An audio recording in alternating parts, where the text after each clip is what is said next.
Hello, my lovely listener. It's Patricia, bringing you the last of our podcasts for this year at Poetry P. Don't be too sad. We will be back next year with a packed schedule for you to enjoy. Today I'm joined by Alison Whipple, who's going to introduce our first topic for next year. There will be fewer topics to write to next year, so do make sure you have our dates in your diary. You don't want to miss out on being featured in the podcast or in the journal. Now, there might be fewer topics to write to for the podcast and journal, but our monthly video prompts will continue. Which reminds me, if you have a video of about 20 seconds recorded in landscape mode, do email me and find out how to send it over to be considered for the prompt. I have videos, but it's always nice to have something from someone else, especially if it shows a little bit of local flavour from where you live. You'll also see other new features and offerings from Poetry P in 2023. Those of you who are on the mailing list will discover them first, so if you want to be ahead of the Haiku game, do please sign up for the mailing. The sign up is on the website, and if you find I talk to you too much, you can silence me by unsubscribing.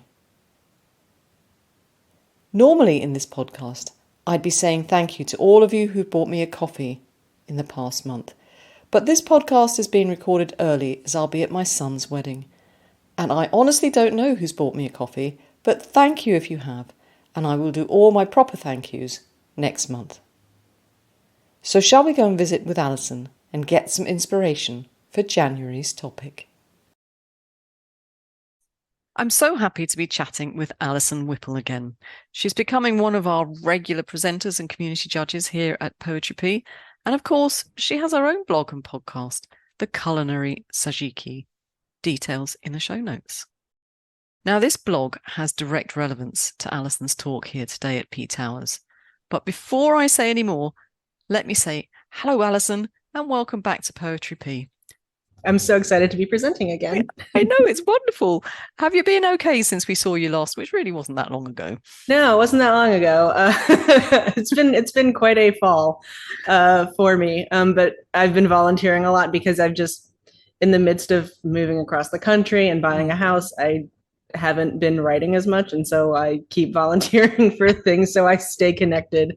So those of you who submitted to our last theme in 2022 will know that I promised you a mouth-watering topic to open 2023 submissions. And Alison is here to spark your imagination to write haiku for that first topic. And that topic is food kigo. So, without further ado, Alison, can I hand over to you to inspire us? Absolutely. I'm so excited. So my topic is food and the seasons in haiku, and this is a component of what I've been doing since March with the Culinary Sajiki blog and podcast. And there are so many directions we could take in talking about food. Today, I really wanted to focus on the seasonality of it. So the purpose of this workshop first is to explore how food words function as kigo, explore how food words that are not inherently seasonal can nonetheless enhance the seasonal aspects of haiku, and provide strategies for practice working with food imagery in your haiku. So first, food as kigo. Food imagery connects to the process of agriculture, grounding the reader in the seasonal nature of food.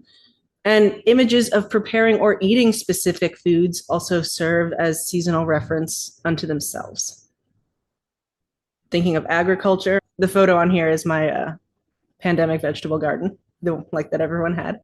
Haiku can connect directly to the phases of planting, growing, and harvesting, whether that's a full-scale farm or a backyard vegetable garden. The parsnip seeds. I was about to plant them when the wind blew. The parsnip seeds. I was about to plant them when the wind blew. Anna Vakar, and that's in Haiku World and International Poetry Almanac, which has been one of my source texts for this project.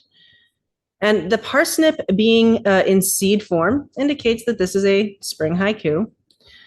And of course, note that not all produce gets planted in the spring. So we don't want to assume that a seed inherently means a spring kigo. The more I go into this, the less I can say there are hard and fast rules and more just guidelines to think about. This haiku in Haiku World was actually classified as a spring poem because of the word wind, not of the word because of the word seeds. There are not many food words listed as kigo in the various saijiki I've been looking at. Not none, but also just it's not an extensive topic that gets covered. So that even when there is a clear seasonal food, the kigo is often identified elsewhere in the poem. So like wind instead of seeds. Hidden in the seed packet, star songs. Hidden in the seed packet, star songs. Stuart Barrow, Bottle Rockets, number 46. And because this haiku features a more general seed packet, rather than naming a specific seed, I do believe that this is a spring haiku as that's when most planting occurs. And I think that the image of the seeds complements the more abstract star songs because the humble seeds connect to something bigger. We've talked on a lot of episodes on the podcast about how delving into the more abstract can be really tricky. But when there is a really strong concrete image that connects to something a little more abstract, that works really well. Rows of corn stretch to the horizon, sun on the thunderhead. Rows of corn stretch to the horizon, sun on the thunderhead. Lee Gurga, Kasamakura University International Haiku Competition, 1996. Crops growing tall or bearing fruit is a hallmark of summer. And in my research of primarily contemporary haiku, I've found an abundance of poems focused on the growing season and less about the planting or harvesting seasons. And I've only been working on this project for about 7-8 months. So I'm not really ready to say definitively why, but one of my working hypotheses is that the focus on the growing season might be because that stage of the agricultural year provides plenty of fodder for specific imagery. You can look out to your garden and see the tomatoes on the vine. You can look out into a cornfield and see the giant stalks shooting up almost every day. But unless you are a farmer or a really strong or a really, habitual gardener, planting and harvesting might seem more abstract. We can see people's gardens when we walk through the neighborhood, but unless we're able to maintain our own, we may feel more distanced from those other two aspects. Basil blossoms. A door closes behind me. Basil blossoms. A door closes behind me. Euphemia Grifo, Seashores, November 21. While blossoms are normally a spring kigo, many herbs blossom toward the end of the summer as their life cycle is coming to an end. And so working with food and haiku invites the opportunity to observe the life cycles of the plants and animals around it. We often think of blossoms like cherry blossoms as a spring kigo, but when we have that chance to really pay attention to how different types of plants live their lives, I think that invites a deeper sense of observation and connection. And I also think that in part because food is less codified as kigo, and in part because agricultural seasons are different around the world, there is a risk that the reader won't always agree with your seasonal referent, but I also think that's a risk worth taking. Sugar maple, pressing my tongue against the wood. Sugar maple, pressing my tongue against the wood. Genevieve Winand, Kingfisher 3. Sap from maple trees runs from late winter to early spring, outside the standard of what we would consider the harvest season of autumn. And in areas where sap is harvested, winter weather lasts longer. So while in theory we're harvesting sugar maple in the spring, it still feels pretty wintry, I'd say, for most of that. And so the seasons are not so clearly defined as we'd like, and that's something I've really been running up against in my work with Kigo in general. Plus, we've got the Haiku calendar and the Gregorian calendar, and those don't always line up. The starts of seasons in the Haiku calendar are roughly about 6 weeks sooner than in the Gregorian calendar. And working with Food Kigo, I think it's an opportunity. It allows us to resist the laziness in our images or our assumptions about the seasons. Windfall apples in my pockets, enough for a pie. Windfall apples in my pockets, enough for a pie. Adelaide B. Shaw, Bottle Rockets 46. Apples are generally an autumn Kigo, but in that first line, we've got the phrase windfall apples. And windfall apples are those that are ready to pick and eat early, sometimes as soon as midsummer. This is something I've actually experienced out on my partner's family farm, and I didn't know there was a word for it until like a year later. And so when I looked it up, I was like, oh, that's what those are. I know that. So working with specific food words provides a rich opportunity to explore the subtle ways in which the world doesn't always operate according to our definition of the seasons. We normally pick apples in autumn, but when we have windfall apples, they are ready to be harvested much earlier. And of course, there is a risk that if a term is unfamiliar, people will miss the point of the poem. I did have to go look up windfall apples the first time I saw this haiku, and it made everything, both finding those apples and finally having a word for it, and then my experience of the poem, it made it much richer. And when it comes to preparing and eating, not only are the foods we eat seasonal, but the way we prepare food fluctuates with the season. It's more common, at least in the United States, to cook on a grill in the summer, and you're more likely to bake a casserole in the winter. And related to that, I think one of the biggest challenges for using food as Kigo is that for much of the world, our food is now divorced from the seasons. If you can afford to pay a premium, most forms of fresh produce are available year-round. The ease of eating out of season means it can be more challenging to identify clear food Kigo. So in the photo on this slide, I have Christmas, it was Christmas Eve dinner, I think, from 2 years ago, which is, in December in the United States. And there's fresh asparagus and there's a risotto with fresh mushrooms, neither of which, in theory, we should have been able to eat at Christmas. But we did, and they were delicious. Thanks, Peru, for your growing season that's inverse to ours.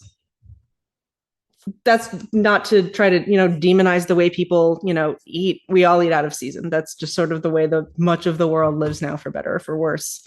And so rather than complaining about it, how do we approach food and the seasons in our poetry in a way that reflects the way life is now? Warm start to the day. The apple's shadow before it's peeled. Warm start to the day. The apple's shadow before it's peeled. Gary Hotham, Right-Sizing the Universe, Haiku Theory. And so peeling an apple, is it for a pie? Is it because someone prefers to eat their apples peeled? Or is it going into juice? We don't know, but there is an active preparation in here. And working with food Kigo can reinforce the ways in which all aspects of the haiku work together. One word or phrase does not have to do all the work of defining a season. So I put this haiku in autumn because of the presence of an apple, but the opening line provides a little more context. It suggests early autumn rather than late autumn. Out in the Midwest, we have not had a warm morning in several weeks, and we're at the end of October as I'm recording this. So, but in September, we definitely had some warmer mornings. Rhubarb leaves, how they soften the pelting rain. Rhubarb leaves, how they soften the pelting rain. Michael McClintock, Haiku Poets of Northern California Competition 2010. Rhubarb is a perennial that is in season in the spring in terms of harvesting and eating. And while only the stalks are edible, they are quite bitter and fibrous and really need to be cooked down before they can be eaten. So rhubarb pie, it's a common way to cook them with a lot of sugar and butter and really turn them into more of a jam. Rhubarb jelly, lots of other ways to eat them, but you really can't eat them raw. Just as vegetables soften on the stove, the sound of aggressive pelting rain can be softened by landing on big, soft leaves. The image also brings to mind other cruciferous vegetables, mustard greens, collard greens, kale, that are generally best when cooked. So even when we've got this one vegetable, it can also evoke the image of other vegetables in a sort of similar vein. Warming up with a bowl of clam chowder, crunch of sand. Warming up with a bowl of clam chowder, crunch of sand. Evan Vandermeer, Kingfisher 3. Now, when a food kigo could go in 2 different seasons, as many foods do, we have the opportunity to consider how definitive the seasonal referent needs to be. Wild clams are at their best between mid-autumn and late spring, depending on region. And while I place this poem in winter, I wouldn't fault someone for placing it in autumn. And yes, working on this project, I have been doing a whole lot of research into when certain things are in season. So much research. And I think that when a seasonal reference is broader, there can be room for more connection with the reader. That's a fine line to walk. If it's too broad, no one can connect to it. In fact, if an image is too broad, it sort of risks becoming abstract. But when we have something that toes that line, clam chowder, there is that connection. So you might connect to it more in winter, or you might think of it more of that first really cold day in autumn that almost feels extra cold because the transition has been so sudden and your body's not used to the cold. All right, moving on to food that augments the season. Foods paired with holiday references can create a more concrete seasonal image. Food images can enhance the sense of contrast or juxtaposition in the haiku, and food images can be a source of comparison in relation to the season itself.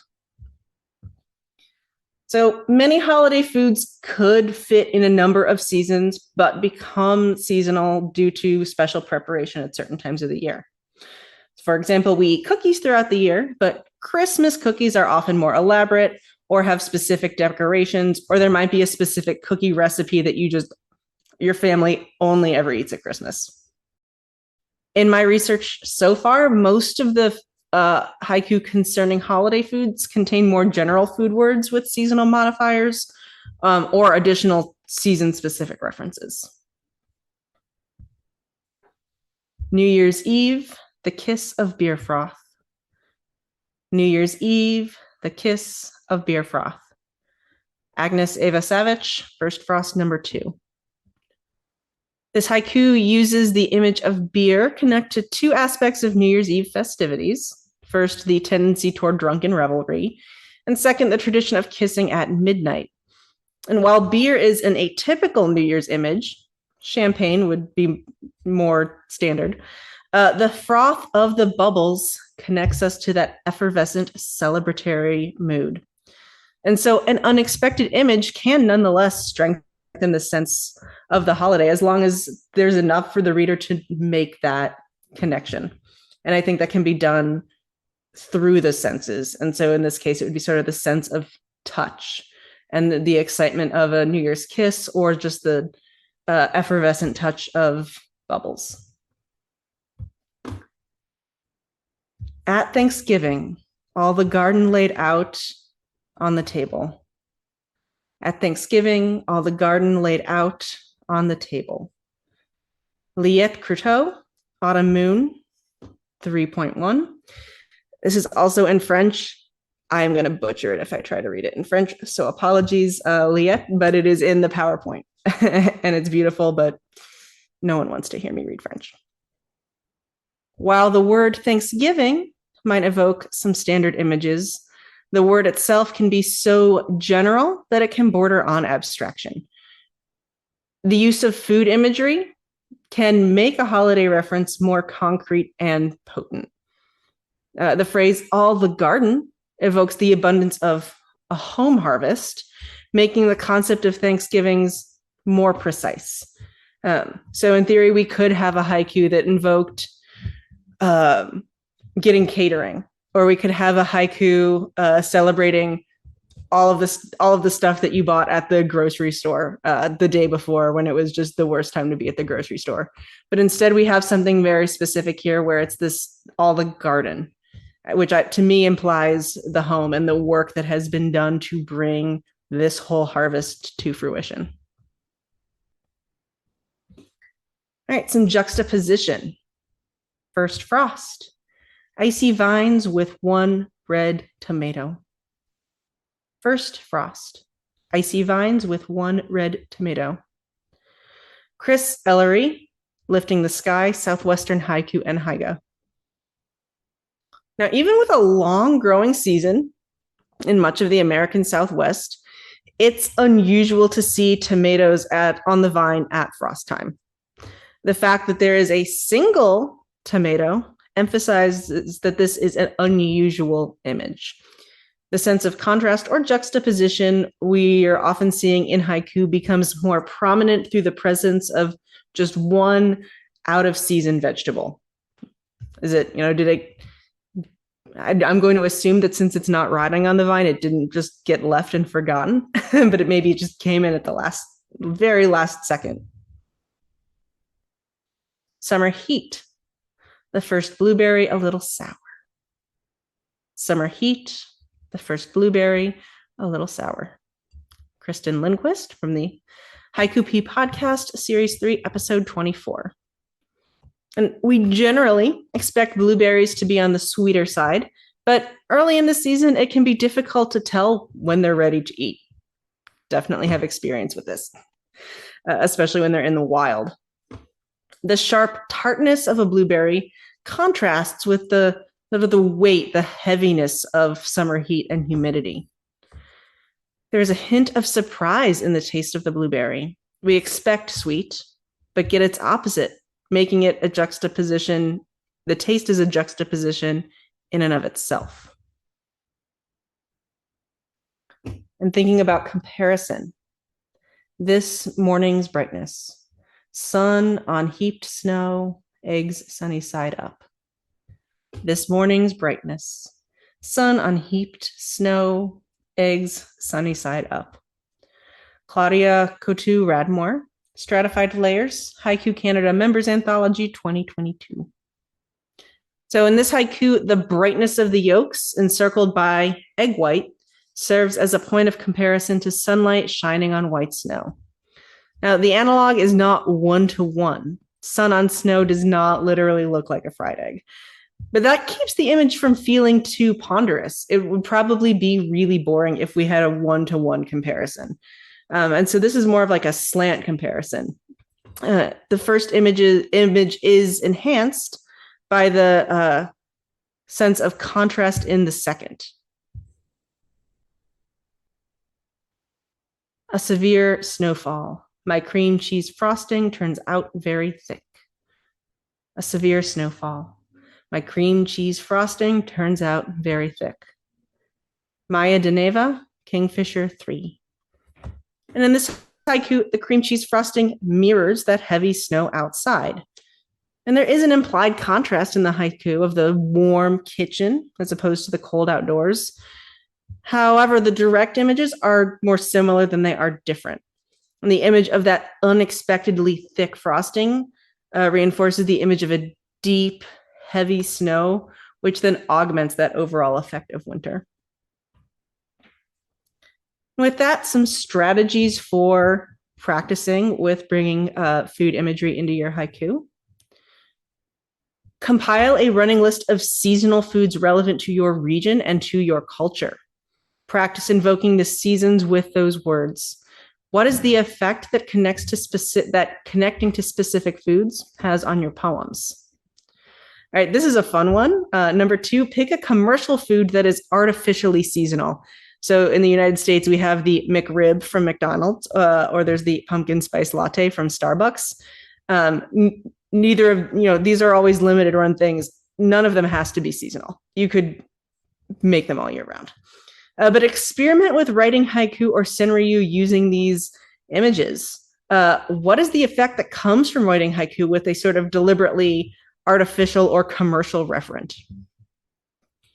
And pick food reference that could fit into multiple seasons and write haiku with them. What is the effect of that seasonal ambiguity? Well, now, Alison, I don't have any questions. You've got my mind spinning. I've got to haiku that when we finish this recording, I have to sit down and put on paper before I forget. And they're food inspired. Thank you very much.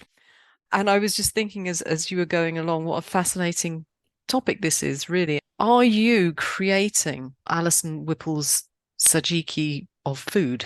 After I finish this season, I'm going to have a 12-episode season, and then I'm going to take a little break, and I'm going to focus on starting to build a manuscript that could actually be a published food Saijiki. No, it's great. I look forward to that. Yeah. So I'm really looking forward to reading what our wonderful listeners are going to do with this topic. And I love what you've given us. It's been a treat as always, Alison. Thank you very much. And one last question for you. Are we likely to see you as the judge when we have this topic? I would love it. I would love to be one of the judges for the food haiku. Great. Thanks very much, Alison. Thank you. Thank you once again to Alison for a great topic. We chatted on for a while after the recording stopped, which made me wonder how many of you would be interested in being in on the live recordings. Let me know. Anyway, Alison had a warning for you. She has found many, many coffee haiku in her research. So if you were thinking of writing a coffee haiku, you'll have to make sure it's sublime. As a publication, we get many submissions on certain themes. Cherry blossoms comes to mind. And so the competition to get a cherry blossom haiku published is enormous. It's possible if you write of coffee, you'll be in the same boat. So with that, I'm off to enjoy the wedding. I'll raise a glass of champagne to you all and post photos on my Instagram page. Perhaps you can join me there and write some haiku in the comments. If you're looking for me, I'm at PLogic. I'll put that in the show notes. So until we meet again, keep writing. Of course, Alison's notes will be in the show notes. If you can't find them, email me and I'll sort it out for you. Ciao!